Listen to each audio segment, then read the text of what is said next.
दिनांक 18 जूनला तहसील कार्यालय कारंजा येथे युवा रुरल असोसिएशन नागपूर या संस्थेअंतर्गत आरोग्य कर्मचारी तसेच पोलीस कर्मचारी व महसूल कर्मचारी यांना फेस सीट, मास्क व आर्सेनिक अल्बमच्या गोळ्या वाटप करण्यात आल्या। कारंजा लाड तालुक्यात कोरोनाचा प्रादुर्भाव वाढत आहे। कारंजा लाड येथील अंदाजे 4-5 ठिकाणी कंटेनमेंट झोन झाले आहे। येथे काम करणाऱ्या आरोग्य कर्मचारी व महसूल कर्मचारी तसेच पोलीस कर्मचाऱ्यांना सुरक्षिततेचा उपाय म्हणून फेस शील्ड वाटप करण्यात आल्या। या कार्यक्रमाकरिता युवा रुरल असोसिएशन नागपूर या संस्थेचे संस्थाचालक दत्ता सर तसेच बुरहानुद्दीन बोहरा वरिष्ठ प्रकल्प समन्वयक हे उपस्थित होते। या कार्यक्रमाकरिता तहसीलदार धीरज मांजरे, तालुका वैद्यकीय अधिकारी किरण जाधव, नायब तहसीलदार हरणे, नायब तहसीलदार ढोबरे, महसूल कर्मचारी महेश धानोरकर, गुल्हाने उपस्थित होते। हा कार्यक्रम यशस्वीरित्या पार पाडण्याकरिता युवा रुरल असोसिएशनचे कार्यकर्ते सचिन सिद्धगुर,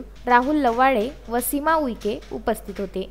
आता कोरोनाचा जो अटॅक आला आहे त्या कोरोनाच्या अटॅकमध्ये देखील एक सामाजिक दायित्व म्हणून संस्थेने साधारणतः 5 जिल्ह्यापर्यंत विविध प्रकारचं मटेरियल, साहित्य, किट्स, PPE या पद्धतीनं वाटप करत आहोत। आणि आज हा योग आला या ठिकाणी कारंजा लाड तालुक्यामध्ये तहसीलदार साहेबांच्या वतीनं त्यांची मागणी आली, त्याच्यानुसार आम्ही आज इथे आलो।